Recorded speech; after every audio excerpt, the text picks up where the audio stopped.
Hi everyone, this is the Apostate Prophet and we will discuss something disgusting together. As many know already, there is always this pedophilia claim about Islam, that Muhammad was a pedophile. The story is true. Muhammad should be held up as a pedophile and not as a prophet from God. Some go so far as to accuse Muhammad of being a pedophile, to describe Muhammad for marrying a young prepubescent girl.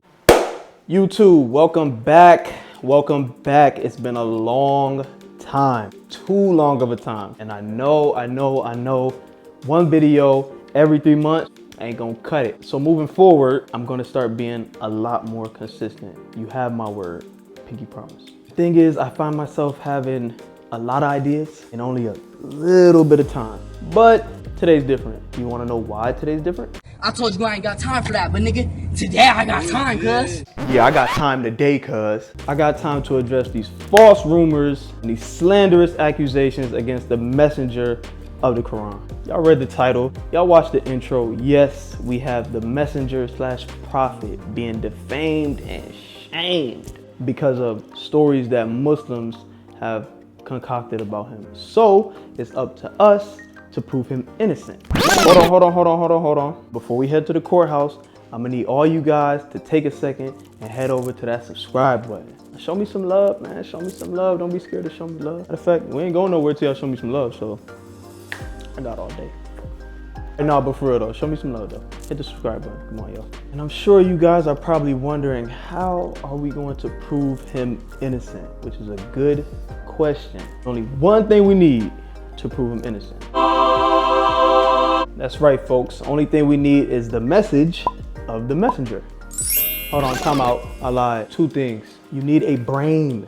Brain is a must, and not any old brain. You can't just come with any old brain. You can't come with the scholar brain, no imam brain, not your parents' brain. Your brain, the one that Allah gave you, the one that God blessed you with, come with that brain, the only brain that'll do. Okay, so where did these disgusting charges come from? That's a good question. Y'all always asking good questions. I don't know if you guys are familiar with the term Hadith. If not, watch my first video. I kind of glossed over a little bit. I'll put a link somewhere on the screen.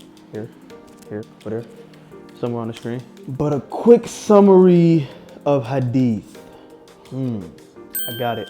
Folk tales and hearsay passed down generation after generation after generation of people claiming that the prophet did this or he did that, said this, he said that. And unfortunately, these claims become part of Islamic history and it shapes what you know as the religion of Islam. So in one of these campfire folk tales in particular, hadith, so there's a man in his 50s and then there's a 6-year-old girl named Aisha. It already sounds bad. Yeah, I know. Bear with me. So this 50-year-old man goes on to marry this 6-year-old girl named Aisha. Whoa. So imagine you walking down the street and you see this or this. But come to find out, this ain't daddy and daughter people, this husband and wife. That sounds disgusting, don't it? I would think most people have the same sentiment. I would hope most people have the same sentiment. And it's unfortunate because Muslims have backed themselves into this corner with these hadith. They have no choice but to defend themselves against themselves. It's not the Jews. They can't blame the Christians. They can't blame the Hindus. They can't blame the atheists. They can't blame the white man. Only thing they can do is blame themselves and try to defend themselves because it's they who made this up about their own prophet.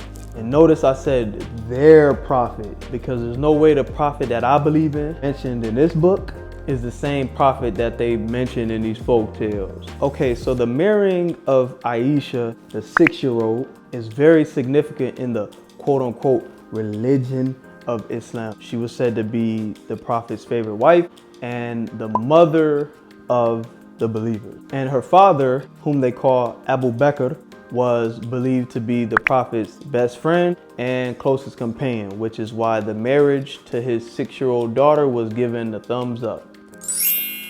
And he's also low-key the reason why you have a Sunni and Shiite split, but that's for another YouTuber on another channel. But there's two issues I have with that, which brings me to my first argument on behalf of the prophet. Neither of them existed, Quranically speaking.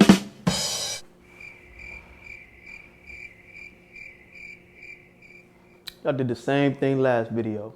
But yes, boys and girls, Quranically speaking, neither of them existed. They don't exist. They're not real. Oh, I know it hurts. It hurts. Take a step back. Take a step back. Breathe. In through the nose, out through the mouth. I did just say that. Let me run it back. Neither of them existed. Again, in through the nose, out through the mouth. You'll make it. Just bear with me. Just hold on a little while longer. There are over 6,000 verses in the Quran. 6,000. And guess how many make mention of Abu Bakr or the 6-year-old bride Aisha? Drum roll, please.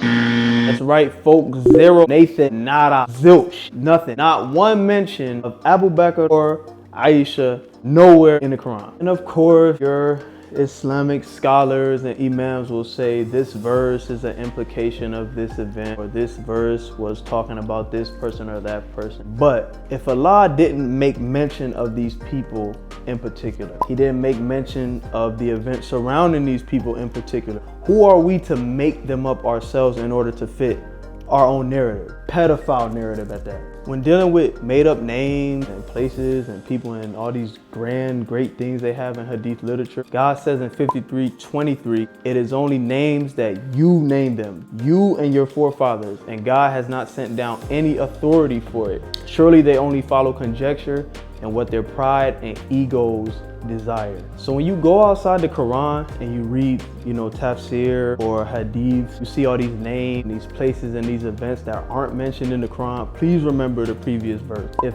God wanted to mention a couple more names or places or events that might have taken place, a couple more Arabic letters wouldn't have tipped the iceberg. Abu Bakr and Aisha did not exist. I repeat, they did not exist. Matter of fact, let's entertain this crazy idea that they did exist. Which brings me to my second argument on behalf of the Prophet. If Aisha did exist, she didn't exist, but if she did, Muhammad marrying her still goes against the Quran. Allah never says that it's okay to marry children. When referring to marriage and divorce, Allah uses the Arabic word nisa in particular, which is women. 65:1, O Prophet, when you divorce women. 422, don't marry women your fathers have previously married. 33:32, O women of the Prophet, you are not like other women. And real quick, focus on the precision that's executed in the Quran, because Allah doesn't use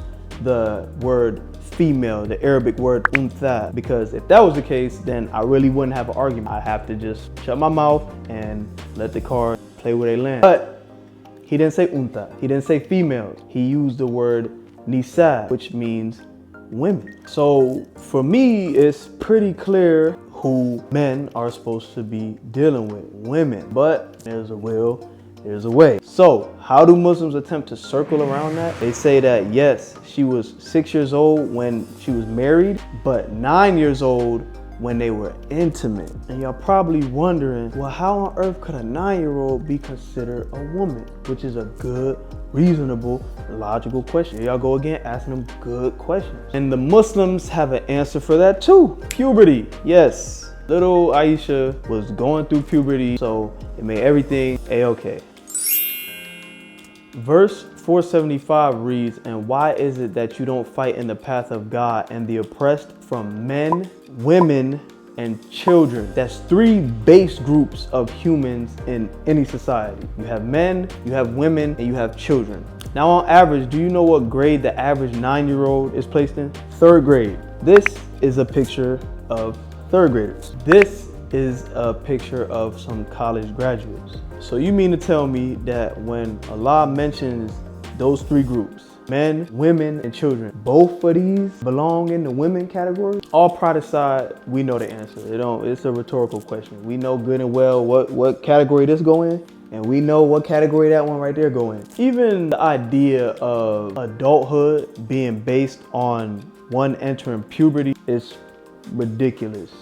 No, I entered puberty probably around like 10, 11, somewhere around there. But guess what, folks? My mom was cooking my food, washing my clothes, buying my clothes, paying all the rent and bills. Meanwhile, I barely knew how to kiss my girlfriend. Was I still considered a man? Of course not. So how could you assume that a 9-year-old entering puberty is grounds for her being a woman. Doesn't make sense. Firstly, and most importantly, there's no verse to support that argument. And secondly, if a verse like that did exist, which it doesn't, but if it did, Muslims still claim that he married her when she was 6, which is a child. There's no such thing as puberty in a 6-year-old. So he still married a child, which contradicts the Quran itself. So that leaves us with one of two conclusions. One, Muhammad did marry a 6-year-old, violating the commands of the Quran and disobeying God. Two, the Hadith are false. But don't tell me your answer. I don't want to know your answer. You work that out with your local imam or your scholar, whoever else you want to bring it to. Okay, my final argument is more of a logical. This is the brain. Quran too, but more so brain. If you ask the average person if they thought a 50-year-old marrying a 6-year-old was okay, they'd be disgusted. Most people would. And rightfully so, because it's sexually immoral. We have instincts that God has blessed us with to discern right from wrong. That's what makes us human and not animals. We know what's right and we know what's wrong. It's in our nature. So why is it okay for a prophet, a messenger of God, to commit such heinous acts? According to the quote-unquote religion of Islam, 2 reasons. Let's check out reason 1. Until the age of 9, at which point, yes, the marriage was then consummated with the Prophet Muhammad, peace and blessings be upon him, when it was socially and morally considered acceptable by all concerned. That included her parents, that included the community around her, that included Prophet Muhammad's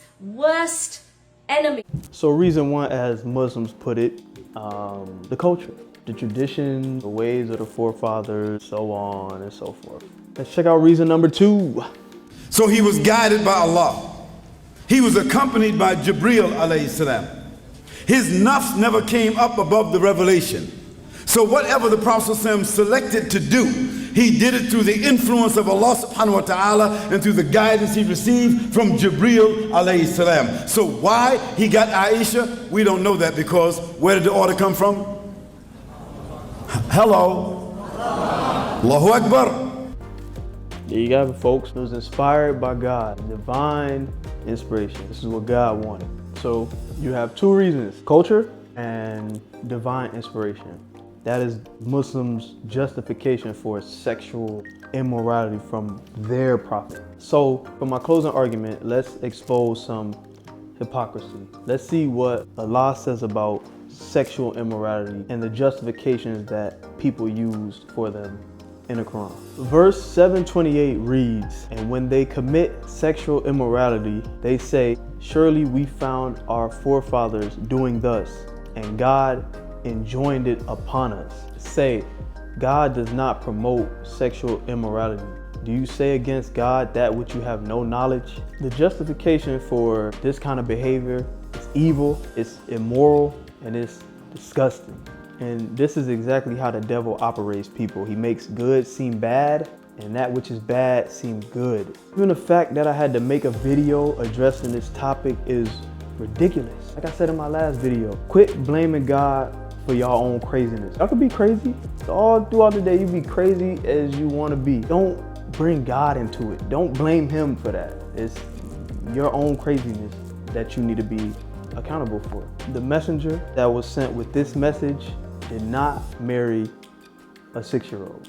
Lastly, I want to say, for all people of faith who follow a scripture, there are going to be things that shake you up or test your faith, whether it be bad translations, a scholarly explanation, verses or texts that you really can't understand. But truly believing in God, and I don't mean just acknowledging there's probably a higher power that created you. I mean actually securing your faith in that which creates but isn't created. Actually believing in him, trusting in him, and most importantly being sincere in your quest for truth. God will always show you which way you need to go.